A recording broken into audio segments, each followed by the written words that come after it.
कभी एक काल की बात है। परियों की दुनिया में एक रंग भेद था। वहाँ रहती थी एक परी जिसके पंख कोयले की तरह काले थे। बाकी सारी परियां उससे बात नहीं करती थी, उसे अछूत समझती थी। उनके रंगीन और चमकीले पंखों के बीच ये काली परी फीकी पड़ जाती थी। एक दिन परी ने फैसला किया कि वो इस पश्चाताप को सहन नहीं करेगी। वो अपनी ही दुनिया छोड़कर पृथ्वी पर चली गई। पृथ्वी पर घूमते हुए वो एक जादुई तालाब के पास पहुंची। तालाब का पानी इतना साफ था मानो शीशा हो, मगर तालाब के बीच एक अजीब सी हलचल थी। गौर से देखने पर परी को पता चला कि तालाब में एक राजकुमार फंसा हुआ है। दरअसल एक संकी जादूगर ने इस तालाब पर बुरा जादू कर रखा था, जो किसी को भी अपने पास खींच लेता था। अपने जादुई स्पर्श से परी ने तालाब से राजकुमार को बाहर निकाल लिया। राजकुमार आजाद होकर बहुत खुश हुआ। उसने परी को धन्यवाद दिया और बताया कि कैसे वह जादूगर उसे फंसाना चाहता था। परी को गुस्सा आ गया। उसने फैसला किया कि वो जादूगर को सबक सिखाएगी। जादूगर दूर जंगल में रहता था। परी वहां पहुंची और जादूगर को ललकारा। दोनों के बीच एक भयंकर लड़ाई हुई। जादूगर अपने जादू से आग उगलता था तो परी अपने कालों पंखों से तूफान लाती थी। आखिरकार परी ने जादूगर को हरा दिया और उसकी सारी जादुई शक्तियाँ अपने अंदर संभाल ली। उसने तालाब से जादू को खत्म कर दिया ताकि कोई और उसके जादू में ना फंसे। इसके बाद परी एक बूढ़े आदमी के घर गई। वह बहुत दुखी था। उसने परी को बताया कि उसका बेटा इसी तालाब पर गया था और अब वो लापता है। परी तालाब के पास गई और अपने जादू से उसे खोजने की कोशिश की। कुछ देर बाद उसे तालाब के किनारे एक बकरे का बच्चा मिला। उसे देखते ही परी को समझ आ गया कि जादूगर के कारण उसका बेटा बकरे में बदल गया है। परी ने अपने जादू का इस्तेमाल किया और बकरे के बच्चे को वापस इंसान के रूप में ले आई। बूढ़ा आदमी उसी से फपक उठा।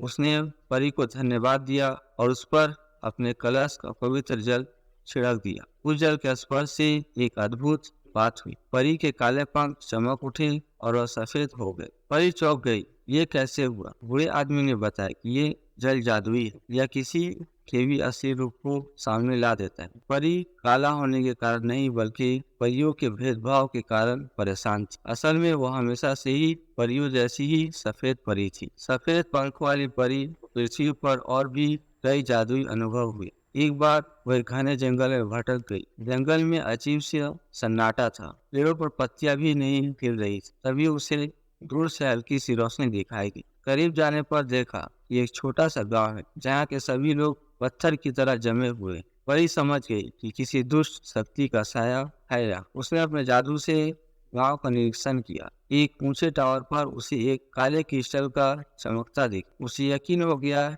यही इस जादू का स्रोत है। लेकिन टावर पर पहुंचना आसान नहीं था। रास्ते में कांटेदार झाड़ियां थी, जहरीले सांप फुफकार रहे थे और भयानक चीखें निकालती हुए भूत मंडरा रहे थे। परी ने अपने हौसले को बनाए रखा। उसने कांटों को हटाने के लिए हवा में चक्र घुमाए, सांपों को सम्मोहित कर उनका रास्ता बदला और भूतों को अपने जादुई शब्दों से भगा दिया। आखिरकार वो टावर पर पहुंची। काले क्रिस्टल के पास पहुंचते ही एक डरावनी आवाज गूंजी, तुम कौन हो और यहाँ क्या कर रही? परी ने बिना डरे जवाब दिया, मैं वो परी हूँ जो अंधकार को मिटाती है। मैं तुम्हारा ये जादू ढूंढने आई हूँ। आवाज फिर बोली, तुम मूर्ख हो, मेरी ताकत तुम्हारे बस की नहीं। परी ने क्रिस्टल को छुआ। उसके छूते ही क्रिस्टल तेज रोशनी से चमक उठा और एक भयानक दानव उसमें से बाहर निकल आए। दानव ने परी पर हमला कर दिया। लंबी लड़ाई चली। परी ने अपने जादू से पेड़ों को उखाड़ डाला, पहाड़ों को हिला दिया और बिजली गिराई। दानव भी कमजोर नहीं था। उसने ज्वालामुखी फूटने का जादू किया और जमीन को चीर डाली। लेकिन परी ने हार नहीं मानी। उसने सूरज की किरणों को इकट्ठा किया और दानव पर डाली। दानव चीख कर काला धुआं बनकर गायब हो गए। पल भर में ही गांव के सभी लोग जिंदा हो उठे। उन्होंने परी को अपना रक्षक मानकर धन्यवाद। परी ने उन्हें बताया कि असली ताकत जादू में नहीं बल्कि अच्छाई और हिम्मत में होती है। इस तरह सफेद पंखों वाली परी पृथ्वी पर घूमती रही, लोगों की मदद करती रही और अपने जादू से बुराई को मिटाती गई। धीरे धीरे लोग उसे रंग की वजह से नहीं बल्कि उसके नेक दिल के कारण सफेद परी के नाम से पुकारने लगे।